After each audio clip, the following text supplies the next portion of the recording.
Bonjour, bonjour à tous. Vous pouvez vous rapprocher, vous êtes un peu loin et ça va être intéressant de voir de près, même si vous avez un retour.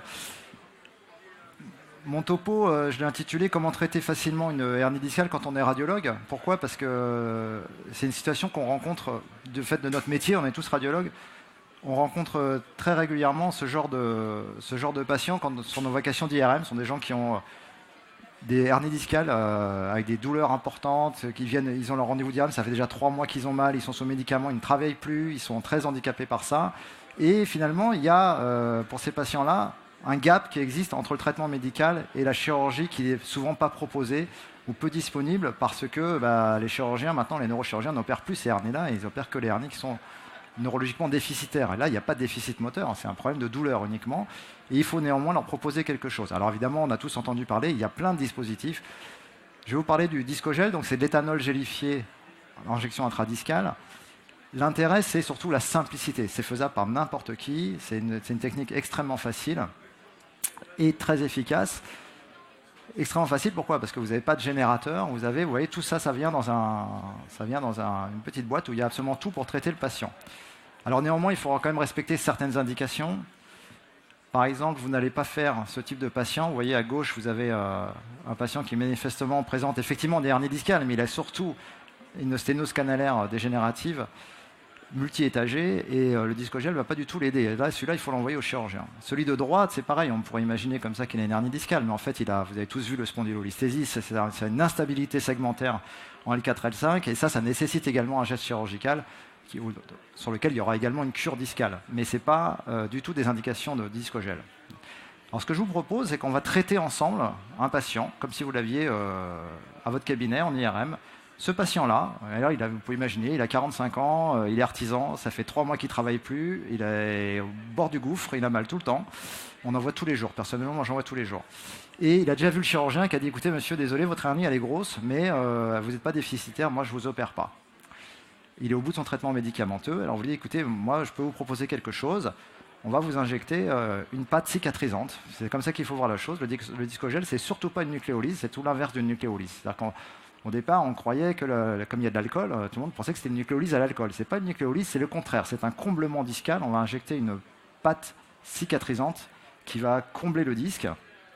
Alors, comment on fait ça? Une fois que le patient est d'accord, vous l'amenez soit dans votre scanner, soit dans votre salle de radiologie interventionnelle, et vous allez faire un abord classique de discographie, c'est-à-dire un abord oblique, postérieur oblique, le long de l'articulaire pour être en sécurité, avec l'aiguille qui est fournie dans le Discogel. Je ne sais pas si on la voit bien, elle est fournie dedans, vous voyez, c'est une aiguille 18 gauche spinale. Ensuite, ce qu'on va faire, c'est qu'on va introduire en coaxial dans cette aiguille, ça c'est mon petit truc, on n'est pas obligé de le faire, mais moi je n'aime pas cathédériser le disque avec la 18 gauche, je la trouve un peu grosse, donc je vais rentrer dedans une 22 gauche. Alors voilà, je ne sais pas si vous voyez bien, voilà, je vais rentrer une 22 gauche que j'aurai parfois au préalable un petit peu courbé pour être bien au centre du nucléus, voilà. Et donc l'aiguille est dedans, vous êtes en position, ça vous a pris à peu près 5 minutes. Et qu'est-ce qu'on va faire? Alors on va le faire ensemble. Vous allez préparer votre Discogel. Donc vous prenez, pareil, c'est fourni avec 2 seringues et une aiguille pompeuse qui est ici. Alors il faut juste prendre soin de bien agiter le Discogel pour mélanger l'opacifiant qui est du tungstène micronisé à l'intérieur. Alors moi, c'est les manips qui le font bien avant. Voilà. Et quand votre Discogel est bien mélangé, vous le prélevez tout simplement comme ça. Voilà. Et il va tomber dans votre sang. J'essaie de le montrer à la caméra, vous voyez. Alors c'est un liquide noir assez gélifié. Alors c'est ça l'intérêt. La cellulose qui est à l'intérieur va gélifier. Voilà.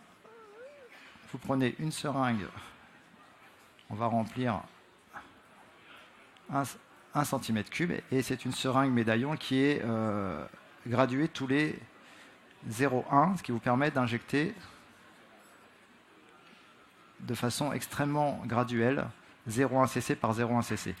Donc là, je ne la remplis pas entièrement, voilà. Et donc, vous connectez cette seringue sur votre aiguille 22 gauche coaxiale et on injecte. Alors, je vous ai mis mon topo. Je voudrais qu'on revienne sur le topo. Voilà. Et donc, vous êtes en scopie de profil et vous voyez, vous allez faire ça et grâce à l'opacité du tungstène, vous allez très très bien voir ce que vous faites. Et en quelques minutes, vous allez remplir complètement votre disque avec cette pâte jusqu'à ce que vous obteniez un réveil de la douleur, comme pour une discographie. C'est-à-dire qu'au bout d'un moment, le patient va vous dire « Aïe, là je commence à sentir quelque chose », parce que bien sûr, ça se fait sous anesthésie locale. Il va vous dire « Ah, docteur, là je commence à sentir ma sciatique qui se réveille, ma lombalgie qui se réveille. Ben, » C'est bon, vous avez rempli. Alors, vous regardez à combien vous êtes sur la gradation. Des fois, vous aurez injecté 0,5, 0,6, des fois 1,2 cc. Aucune importance. Ce qu'il faut, c'est remplir pour mettre en tension juste ce qu'il faut, le disque. Et regardez ce qui se passe. Maintenant, on va revenir sur le... Si on peut zoomer sur le verre. Voilà, regardez, j'injecte le disque au gel. Donc, vous voyez, la pâte est en train de sortir. Voilà, là, voilà. Et vous voyez, regardez bien le... Voilà, hop, vous avez vu ce qui s'est passé? Est-ce que tout le monde a bien vu? Le disque au gel tombe dans l'eau. Et regardez, pop! Vous voyez ce qui se passe là? Donc ça, c'est au contact de la composante hydrique du nucléus. La réaction chimique fait que l'éthanol qui liquéfiait la cellulose est éjecté. Et donc l'éthanol arrive dans le disque, mais toute petite quantité d'éthanol. C'est pour ça que ce n'est pas une nucléolyse. Il va juste jouer un rôle sclérosant et osmotique pour déshydrater votre hernie discale. Et regardez, quand vous récupérez, voilà, vous avez récupéré la cellulose. Alors elle est noire parce qu'il y a le tungstène dedans, mais vous avez comblé votre disque avec ça. D'accord, je le refais devant vous encore une fois, parce qu'on a le temps. Alors, il ne reste pas grand-chose, là, il reste un cc, regardez, hop, hop, hop, hop, hop, hop. Et pof, voilà, vous avez la cellulose qui s'est recomposée comme ça, comme une pâte. Et en fait, c'est pour ça que certains utilisent le terme de pansement cicatrisant intradiscal. Et ce pansement, qui va combler les fissures du disque, il va empêcher toutes les molécules de l'inflammation d'aller se projeter vers la périphérie, là où vous avez des nerfs, les nerfs qui sont autour des fibres annulaires et qui provoquent la lombalgie, la sensation douloureuse du patient. C'est pour ça que le discogène marche aussi assez bien sur la lombalgie discogénique, et ça c'est assez rare. C'est important de le dire parce qu'on a beaucoup de patients comme ça. Voilà, je vous remontre encore une fois, je ne sais pas si vous voyez bien, voilà, vous avez... Et donc du coup, ça reste dans le disque, hein, ça reste à vie, c'est un implant. C'est pour ça que le discogène, ce n'est pas un médicament, c'est un dispositif implantable médical.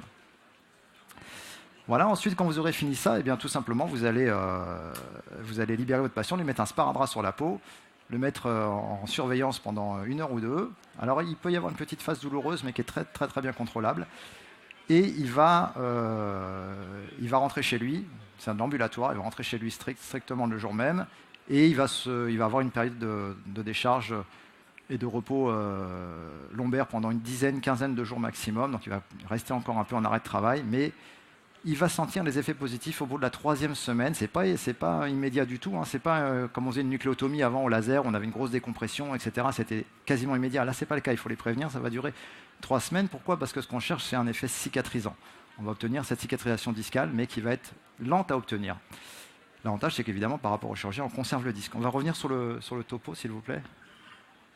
Voilà, je passe à la diapo d'après. Alors, évidemment, c'est toujours intéressant de faire un contrôle post-opératoire de votre injection de discogel pour voir où est le produit. Là, vous voyez qu'il est tout à fait dans le nucléus. Et on retrouve même la petite fuite postérieure qui va dans la... Ça va directement dans la hernie discale. C'est là où les... Donc, vous retrouvez une analyse de discographie. Vous avez fait une discographie, finalement, au lieu d'injecter du produit de contraste, vous avez injecté du discogel, mais c'est une discographie thérapeutique. Les résultats cliniques, alors il y a beaucoup de littérature dessus. Hein. C'est un produit qui est maintenant assez ancien, qui est distribué dans toute l'Europe. Je ne suis pas à jour sur le nombre d'implantations en Europe, mais 28 000, c'est déjà ancien, je pense que c'est au-dessus.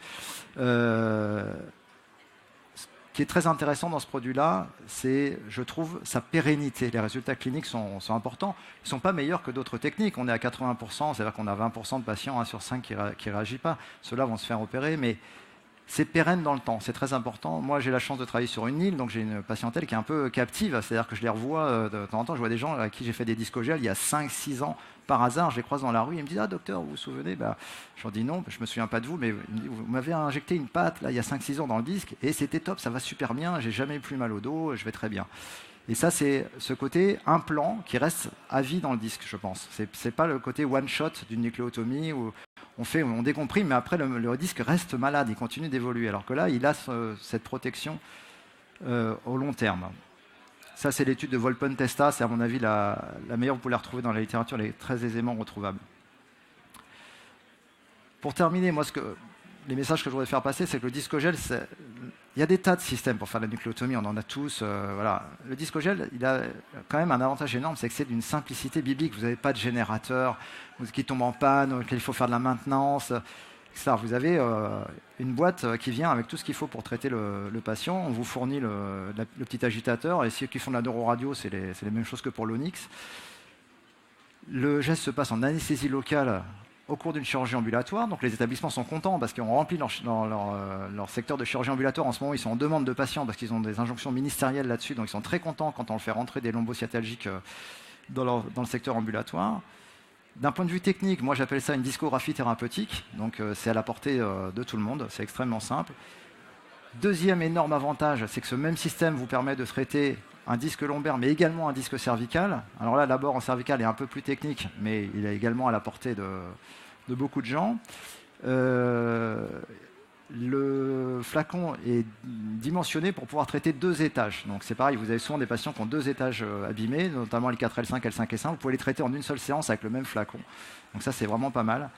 Et puis surtout, le gros avantage, et ça c'est l'argument décisif quand on le donne aux patients, c'est qu'en cas d'échec, parce qu'il peut toujours y avoir des échecs, on a à peu près 15% d'échecs, ça ne contre-indique absolument pas une chirurgie lombaire discale derrière. C'est-à-dire qu'en fait, moi, les chirurgiens qui travaillent avec moi, ils en ont opéré beaucoup, 15%. Et ils me disent, mais en fait, ça ne change pas, ça ne modifie pas nos techniques, on opère exactement. Et ils me disent, quand on cure le disque, on voit qu'il y a cette pâte noire à l'intérieur, c'est la seule différence, mais on va programmer le même geste que sur un disque natif, sur lequel il n'y a pas eu d'injection d'éthanol. Donc voilà, j'en ai fini un tout petit peu en avance. Je crois que je vous ai dit l'essentiel sur le discogel et son intérêt dans le traitement des patients lombosciatalgiques. Je vous remercie. Alors on peut faire une opacification discale, donc une discographie pour tester. Si on a un doute sur l'origine discale, c'est très important de la faire.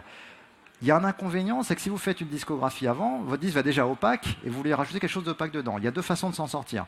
Soit vous avez un système comme moi, vous êtes en salle d'angio, vous faites de la soustraction. À ce moment-là, on travaille en roadmap, donc on va soustraire notre première discographie, on va retrouver l'opacité du discogel goutte par goutte. Deuxième système, c'est celui de Mathieu Dessez à Bordeaux. On fait une discographie à l'air stérile. Vous injectez de l'air qui est dans une tubulure, vous reproduisez votre douleur. À ce moment-là, vous êtes sûr que c'est bien ce disque-là qui est responsable. Et là, votre disque est transparent et vous injectez le discogel dedans. Normalement. Troisième façon de faire, si vous avez vraiment du temps, ce qui n'est pas mon cas, mais vous faites une discographie, vous renvoyez le patient et vous le reprogrammez 15 jours après pour le discogel si elle est positive. Alors les fuites, c'est ce qui inquiète tout le monde. Personnellement, je n'ai pas le souvenir. Moi, j'ai dû implanter je ne sais pas combien de discogel, j'en fais 100 par an depuis plusieurs années. On est à plusieurs centaines, voilà, entre 5 et 600. Je n'ai pas le souvenir d'avoir eu une fuite réelle et surtout une fuite symptomatique. Alors j'ai quelques confrères, on est quand même plusieurs à en faire en France et en Europe. Il y a des fuites, mais en fait, on s'aperçoit que dans ce produit-là, l'éthanol n'a pas son rôle corrosif et sclérosant aussi fort que quand vous faites par exemple une sympatholyse avec de l'éthanol. Là, ça brûle vraiment. En fait, on a un collègue notamment qui fait beaucoup de fuites, je ne sais pas comment il travaille, et ces patients vont très bien, il nous les montre, il nous dit voilà, j'ai eu une fuite majeure de discogel autour des racines, on voit les racines qui sont entourées de discogel, et il dit le patient va très bien, il a pas mal. Donc je pense que chimiquement, c'est parce que pour que l'éthanol soit délivré, il faut qu'il soit au contact d'un milieu hydrique. Sinon, il reste dans cette pâte telle que vous l'avez dans le tube et il est engainé dans la cellulose. Alors l'intérêt aussi, c'est que la cellulose, vous le savez tous, c'est un composé complètement amorphe. Il n'y a aucune réaction chimique dans le corps humain, on n'a pas d'enzyme pour dégrader la cellulose. Donc si vous mettez la cellulose quelque part, elle y reste à vie du patient. C'est-à-dire que là, dans le disque, si vous voulez enlever la cellulose, il faut enlever le disque. C'est aussi l'intérêt du truc, oui. Alors on peut associer des corticoïdes.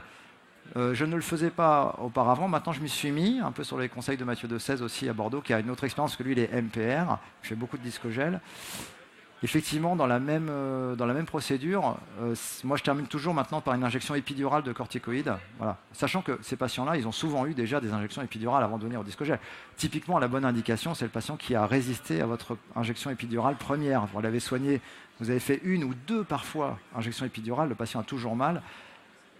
C'est particulièrement vrai en cervical, parce qu'en cervical, maintenant, les infiltrations par voie foraminale, elles sont interdites.